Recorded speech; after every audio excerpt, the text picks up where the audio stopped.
Hello and welcome back to the next episode of the Self-Development with Tactics fucking podcast. I'm pretty happy to be here again.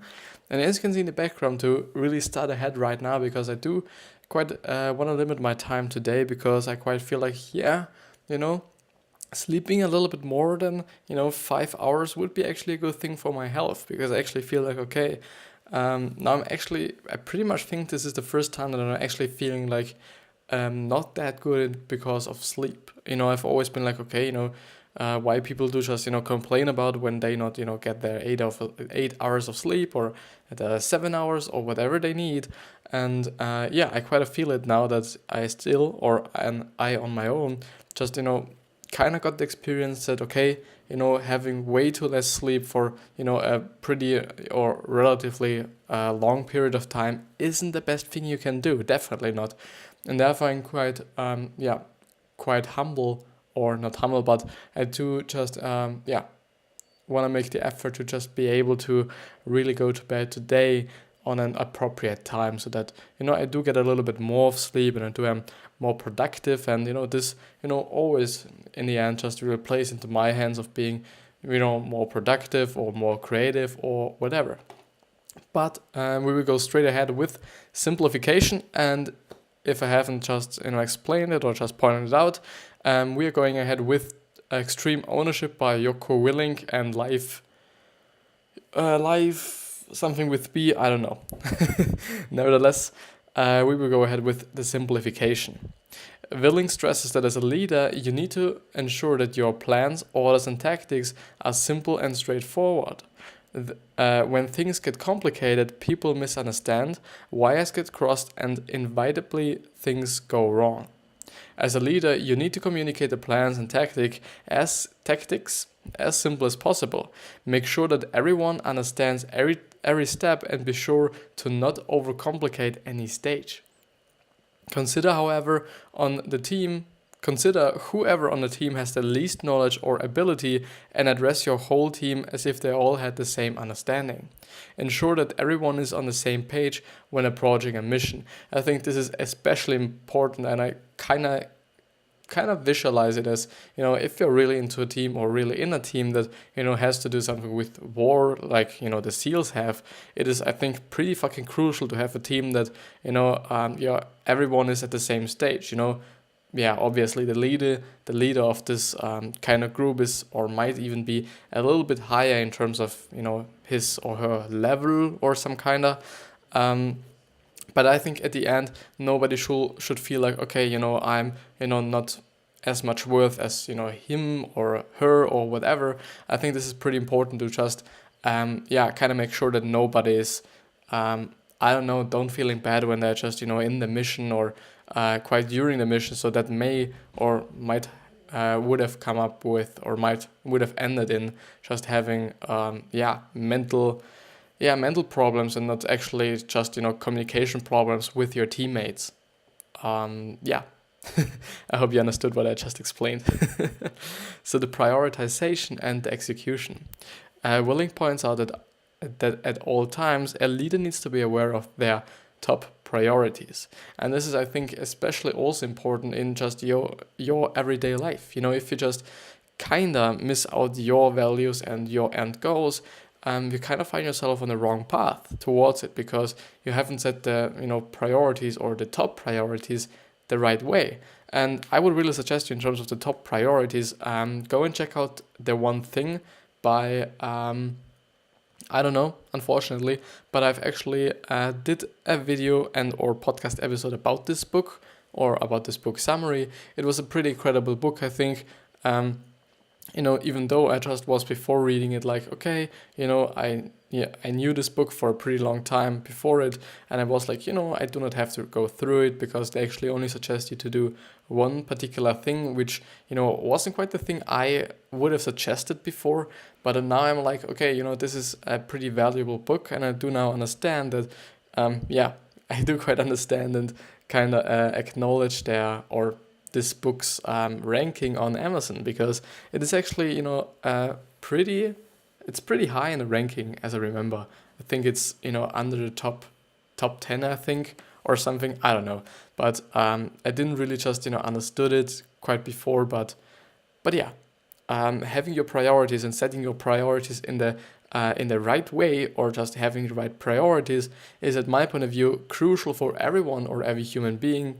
Maybe even actually for every single creature on this planet, to kind of get towards their goals. If you are a dog, and your priority should definitely be just eating something, and if you do set your priorities on doing something else, you might just starve. This is a very, very bad example, I know. but yeah, so at the end, it's kinda, at my point of view at least, kinda important for every human or every creature on this fucking planet.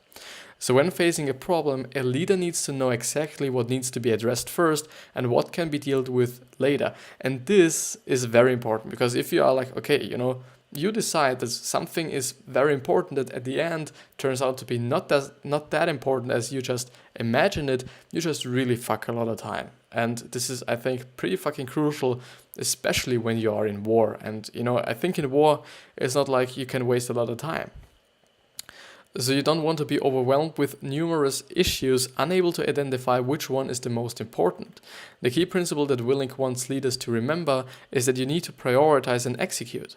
Especially when under pressure, this requires leaders to be able to predict possible outcomes, anticipate problems, and ideally always be thinking 1 or 2 steps ahead. If a leader can stay ahead of the game, they should be able to consider solutions to their problems before they even arise. So how leaders should prioritize and execute in business, teams, and organizations. So the first thing is, and this is actually that part of the book that I didn't came to, so I actually kind of read, up to this point, but actually not this point. So therefore, I'm pretty interested in, what's coming up, and if I should actually continue reading it, if I should stop, reading it, I will see. So be able to identify the problem with the highest priority. I think, this might sometimes be pretty easy, but I think a lot of times it's just fucking difficult. The second thing is relay. I think it's rely. Let's see. I can actually just, look it up. It's relay. Relay the priorities to your team in a straightforward manner. I think this kind of plays into the hands of actually being clear with your orders and clear with your with the orders you're making, because at my point of view, this is also pretty fucking important. Why? Because if you just, speak maybe in such a complicated way that the people you're serving or the people you're in a team with do not understand what you want from them, and this might not be the best situation, you want to be if you're just, commanding a very, very maybe expensive, if it's, in terms of organization, or in terms of, expensive in terms of, quite lives in war, if you're just, leading this operation or whatever. The third thing is establish the best solution, asking top teammates for assistance when possible. And at my point of view is, I kind of feel like, okay, a lot of people just, look at a leader like, he's always doing it, on his own or on her own, and, he or she doesn't have any help, and nobody is just, doing something but her. But I think at the end it is just, crucial as well to really pretty much involve your teammates as well, and to just, let them be part of certain decisions actually. And, especially when they are just, quite truthful, or quite you just really believe in them, and you believe in them being able to make a decision that might just enhance or to so their ability to just help you maybe advance your decision-making skill even, or just making better skills, better decisions actually, and therefore I do quite feel, okay, you should totally just pretty much involve your teammates as well. Execute the solution, redirect all efforts until the highest priority issue is solved. Then repeat these steps with the remaining problems, and acknowledge that priorities can change based on circumstances. Ensure that everyone is aware when this happens. And I think, this also just plays into the hands of pretty much giving clear orders and direct orders, because if you do not, or even just, point out orders or make orders at all, because if you are like, this is something clear and this is something obvious, I'm not going to tell it to people because they actually know it already. This is, at my point of view, just a really bad approach to the whole explanation, whole communication thing, because you're obvious, and this is, I think, actually something that I've learned through, what was the book called? I think it was actually This is Marketing by Seth Godin, but I can't remember. It was especially, or actually one of the latest books I have gone through with you, actually. Maybe you can even remember. So if you remember, just hit me up on a social media platform you like the most. Just, DM me and I will totally just say it in the next episode. This would be totally nice. So therefore I do not have to look it up myself, which I'm, maybe even not doing because, yeah. But your obvious doesn't have to be the other people's or the other person's obvious as well. So therefore, this pretty much underlines and emphasizes the point that I'm quite often making, which is that we are all individuals. It is in terms of how you're feeling, how you're behaving, how you're thinking. Pretty much, if I haven't pointed out just yet. Also in terms of actually, what are your obvious things or your obviouses? What are the things you just pretty much appreciate or like? Or there are quite a lot of factors, or there are quite a lot of things that really just show how much of an individual we all are. And I think it's just incredible that a lot of people, I would say people do just still generalize a lot of things, especially in the kind of self-development area and the self-improvement area, where a lot of people just, for example, be like, and this is, quite an example I always point out, quite a lot of people just say, okay, you have to read this certain much or this certain amount of sites of a book or pages of a book each day to actually be successful, which is totally dumb, because if it's not something you actually, first of all, passionate about, or second of all, it's not the way you can learn the best, and if you know a better way, then totally don't do it, because it wouldn't make any sense if you just know, okay, through maybe audiobooks or podcasts, I learn much faster and much better than through reading. Maybe you do just have to compromise certain things, because there is a problem, because some books might not be available in an audiobook form, and therefore you do just kind of have to compromise in some sort of way. But I hope, or I do just I know that you get what I mean, and this is very, very important. We are all individuals, and this is something we should never quite forget. Don't let tunnel vision on one priority mean that you fail to see other problems arising.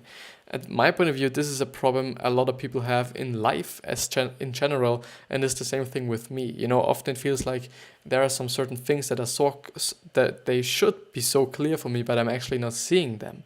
And then if I just see them and I kind of feel like, okay, this was actually it. This was maybe actually the thing that I was always searching for, and I quite feel like, not dumb, but I feel like, I don't know. I feel like, okay, it is so easy and I should have seen it much earlier, but because of my tunnel vision, because of my, maybe, I don't know, because of just my vision, I wasn't pretty much able to see those obvious things. Or maybe maybe they weren't, maybe they weren't actually obvious. Maybe these kind of things got obvious through, the knowledge I gained, or the experiences I gained, or just, other factors. This could also be true, just to, I don't know, yeah. So decentralizing, pretty interesting word.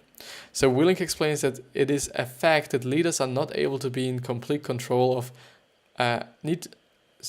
not able to be in complete control of and effectively manage more than 10 people, which is quite interesting. I think have never quite thought about quite an actual number of people that you can actually manage. So this becomes particularly clear in times of stress. This is why Wilink believes that being able to decentralize all of the power is a fundamental part of successful leadership. When you are faced with a team of more than 10 people, you need to separate the team out into groups of 4 or 5. Within the smaller groups, identify one person as the leader.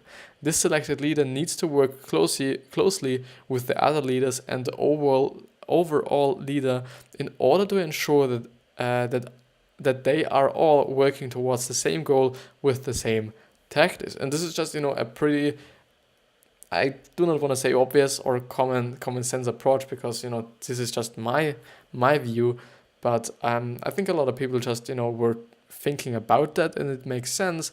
But I still do think that this is such a certain thing that I was just kind of talking about right before, which is kind of one of these things that you kind of just should see, but you're actually not seeing them because it's too obvious, or just too obvious, some sort of. But it makes sense. But I think you do just have to really just know who you're gonna to be, whom you want to be the leader. Fuck this shit. Who the leader should be. Yeah, let's make it simple. I think this is important, and it is also important to just kind of be truthful to yourself and to the people as well, and be like, okay, I kind of thought at first that you were a great leader, but I actually think like, okay, this other person is a better one, and therefore he or she should actually deserve this place, and then pretty much change the whole thing up. This is, I think, on the other side, which is, a pretty negative side maybe for you, because, if you aren't that person that's, quite, but, just, just sacrificing some people's kind of feelings with kind of just, having a better chance to win the whole mission, or to win the whole operation. Victorious leaders and, and planning. The first step in any planning progress is a thorough, what the fuck is this fucking shit called?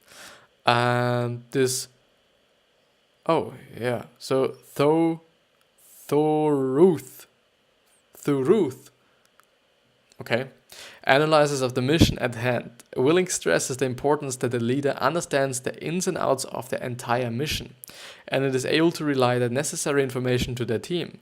It is important that the leader identifies different possible outcomes and problems that may arise in the early stages.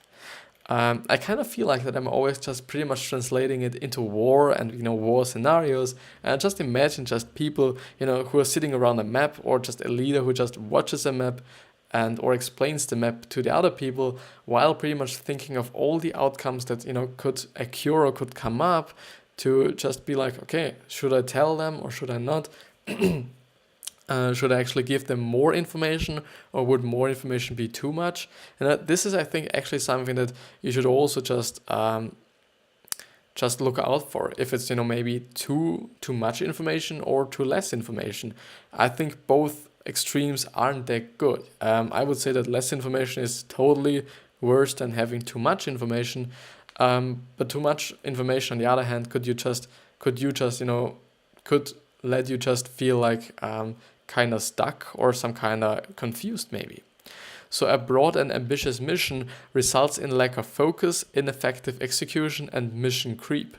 To prevent this, the mission must be carefully refined and simplified so that it is explicitly clear and specifically focused to achieve the greatest strategic vision for which that mission is a part. The mission must explain the overall purpose and desired result or end state of the operation. So Wilink explains that further to having a thorough understanding of the entire, so this is actually spelled THOROU and GH. Understanding of the entire mission, a team that constantly revisits their strategies and measures their success will be more effective long term. This will give teams the ability to adapt the strategy when required and learn valuable lessons they can take to further missions. And because I just read measured successes, this is also one of the points that I do just quite underline quite a lot of times, which is that you actually should make yourself measurable goals, or goals you can measure, which are not like saying I'm gonna be rich, period. This is not a measurable goal because there's nothing to measure. But if you're like I'm going to be having $1 million dollar or euro, whatever currency you're having, in my bank account by the end of 2020. This is actually something you could measure, and especially something that you could break down into very, very small pieces, so small pieces that you can actually pretty much act on this certain task that you want to achieve in quite 1 year or 2 years, actually some sort of, right now. And this is important, that you can actually do something right now that will help you just achieve this certain goal you're having. And at my point of view, this is the only thing you can do with measurable goals, or can do exactly with measurable goals. If you do think like, okay, I'm gonna be rich, you might feel like, okay, I do have to do, or do have to get or make or earn as much money right now to actually kinda achieve this certain goal that I'm having. But this is something that's not exact, and you can actually not measure it through the whole scenario. But if you're like, okay, I want to have 1 million at the end of 2020, and you just some kind of get stuck in the middle, you can actually rearrange everything and recalculate everything so that you can actually be sure that you're achieving your goal that you have set for yourself. A leader's planning checklist. The first one is understand and analyze the mission. Be able to identify the end goal. This is very important. The second one is consider assets, resources, personnel, and time restraints. Personal. Is it personal? Is this actually a right word? I kind of feel like it's personal. Never mind. Let's give a fuck about this one. The third one is decentralize the power. Find the key leaders in your larger team to help plan the best strategy. The fourth one is identify the best strategy. Consider the simplest approach. And I would, just underline simplest, 100 fucking times, because I do quite feel like this is not, always clear, and it wasn't always clear for myself as well. Because it always or also has something to do with who you are. If you kind of like really complicated shit, you might just make a plan that's very complicated for you, because you might feel like, okay, a lot of people can't just read it and do not understand it, therefore I'm feeling good. First of all, this is something completely shit to kind of think about. Second of all, this will never just give you a better chance of actually accomplishing this fucking mission than just being like very, very fucking simple. There's the end goal. The end goal is having $1 million in your bank account, and not maybe like the end goal is having 4 times 250k in my bank account, because this is just an overcomplication of a certain very simple fucking task. The fourth one is identify the best strategy, consider the simplest approach. This is something I've already read. Okay. The fifth one is ensure key leaders understand the selected plan. Yeah, and if not, I would totally just change them up and see, okay, if the other leaders will just pretty much get what you just explained or you want them to understand. The sixth one is, or you just have to pretty much. This is, also something that kind of plays into the hands of this book, actually, because this book at first always explains that, okay, you are the leader, you are to be blamed for fucking everything. If you want it or not, you're the fucking leader and you should actually do it as well, because actually, and this is something they actually didn't quite point out in the summary, but it was quite important in the actual book, which was a kind of story. I will just make it a little bit shorter. At the end, Wilink just fucked everything up. The whole mission was in some kind of trouble, and everything was kind of, doing pretty worse or pretty bad. And at the end, Wilink was like, okay, to all the guys, he made some kind of game out of it. But, at the end, he just asked, who do you know is just to be blamed for, what happened right now? And, there was actually friendly fire or actually they kind of named it differently. Blue fire, something else, something, pretty interesting. But it was friendly fire, so they shot at, at themselves, basically. And so, at the very end, he just told them it was my fault, because he's the leader and he's the one who should explain the whole plan and the whole mission exactly and in the most simplest form. He is the leader and he is responsible for how the team is doing. He is responsible to have an overview of everything.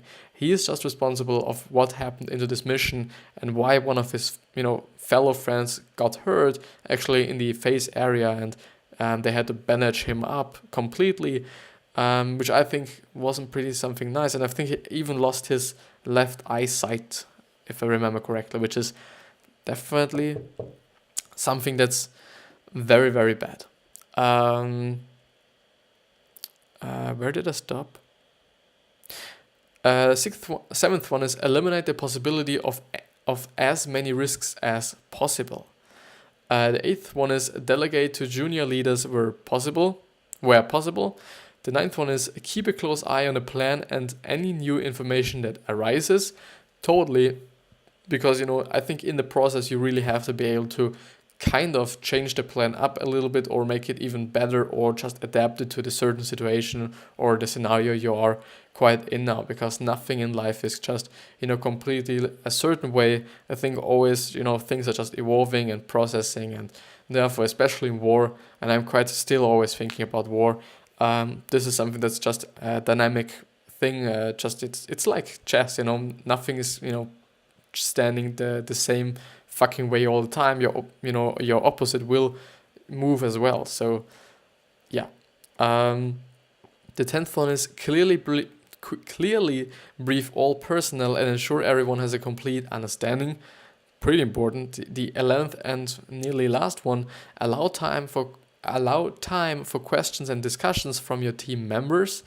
And the 12th one is, once executed, establish a debrief where you discuss lessons learned and things you could have done better. And this is, at my point of view, very important to have a debrief. And this was actually the thing that they had to do.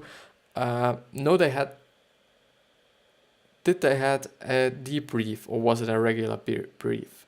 I don't remember, but actually they do just had some kind of a briefing, because they just had a lot of troubles to just pretty much kind of accelerate the communication again and to establish the communication again, and to really just be sure that everything will just go on in a very clear and very nice way from this point on.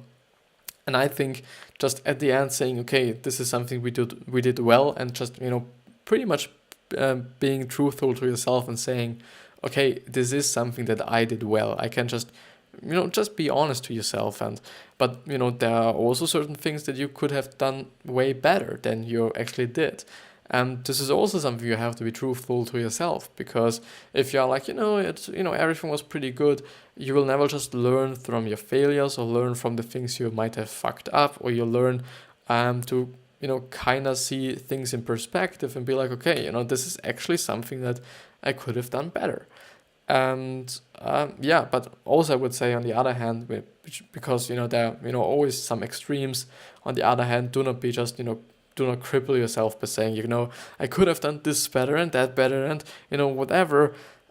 You could, yeah, totally, but just think about the circumstances and about the scenario and about whatever factors there were. It's actually very, very, very, very, very, very less time left, actually, not a lot of time left, and a pretty small amount of points left. And I do quite think if I actually should go through them and kinda not do what I actually wanted to do, I'm gonna talk about you, but I talk with you about a certain thing. I think that I pretty much was quite thinking while I was going home from the train, which was, should I even go on with doing what I'm doing right now? And this is quite something that I ask myself pretty often, because maybe, and I think this is actually the point, maybe it's because I just don't see any results. I see some results yet, or maybe not the desired ones. And this is something that I should and have to be clear about, because this is just a long-term game. This is just a marathon. This is not something that you will get immediately after only, I think, 4 months or 5 months even in.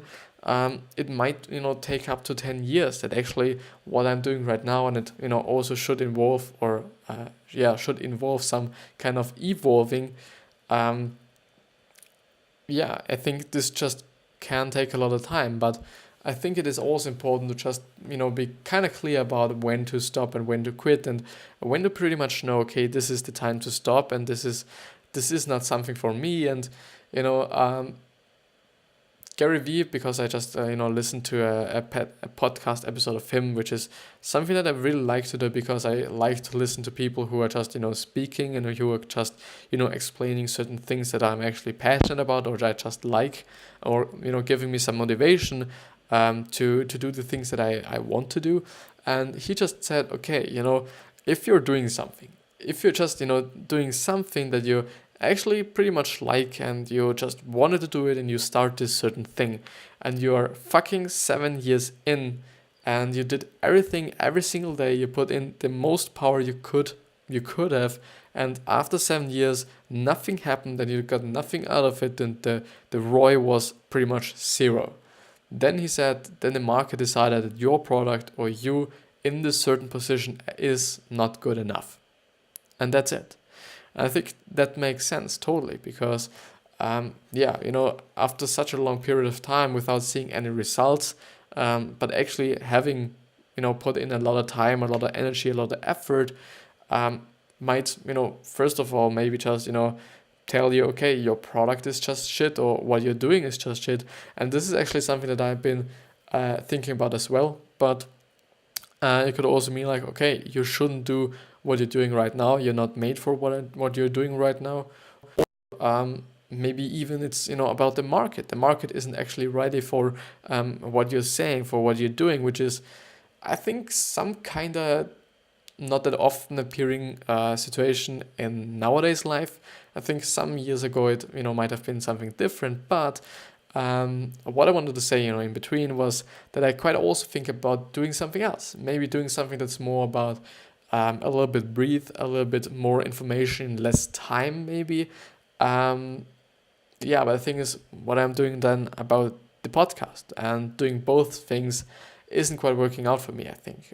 Then one of these two channels, either YouTube or the podcast, would be a little bit not that growing as I want it to be. But I quite feel like what I'm doing right now is just one of the perfect things that I could do, but I do still just understand that a lot of people might not be that interested in seeing a guy with a fucking pink shirt sitting there talking into his fucking phone, which doesn't make any sense at all, talking about a book summary that you could actually just go through on yourself, and just pretty much watching him doing this. I quite feel like there is a market for everyone, first of all, but I do quite also understand, okay, some people might not like what I'm doing right now, which makes total sense. And I think you have to be clear of this in any fucking situation.